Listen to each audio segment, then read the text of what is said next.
There was once a woman named Hannah, faithful, gentle, and kind, but burdened with deep sorrow. She was loved by her husband, Elkanah, yet her heart carried a pain she could not hide.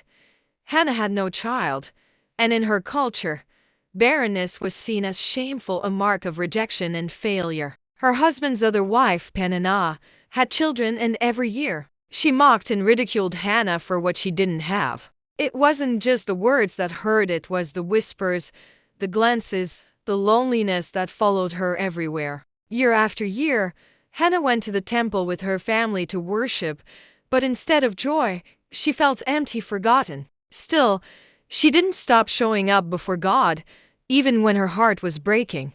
One year, after a meal at the temple, Hannah could take it no longer. She slipped away quietly and fell to her knees. There, in the presence of God, she poured out her soul, not with elegant speech or fancy words, but with raw, honest pain. Through her tears, she whispered, Lord Almighty, if you will look upon my misery and give me a son, I will give him back to you all the days of his life. Her prayer was so intense that Eli, the priest, saw her lips moving but heard no sound.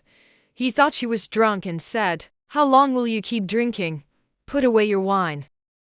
But Hannah answered softly, No, my Lord, I have not been drinking. I was pouring out my soul before the Lord.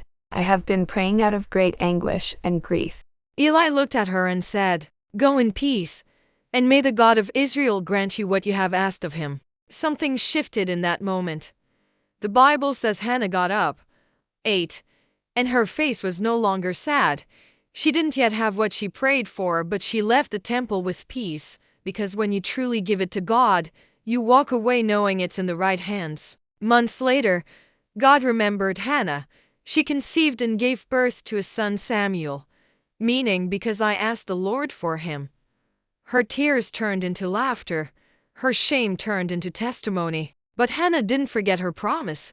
When Samuel was old enough, she returned to the temple, the very place where she once wept, and brought her son before Eli. Her voice trembled, but her heart was steady as she said, "For this child I prayed, and the Lord granted me my request. So now, I give him to the Lord." She released what she loved most back to God, and that act of faith became her greatest worship. Samuel grew up to become a prophet who anointed kings and led Israel with wisdom and power. Maybe right now you feel like Hannah, waiting, praying, and wondering if God still remembers you. You've poured out your heart and heaven seems quiet. But listen, God sees, God hears, God remembers. Sometimes the silence isn't rejection, it's preparation. God is shaping something deeper inside you, a faith that can stand even when feelings fade. Real faith doesn't always sound like shouting or dancing. Sometimes it looks like silent surrender, trusting even when there's no sign yet. So if you're still praying, still waiting, still believing, don't stop showing up.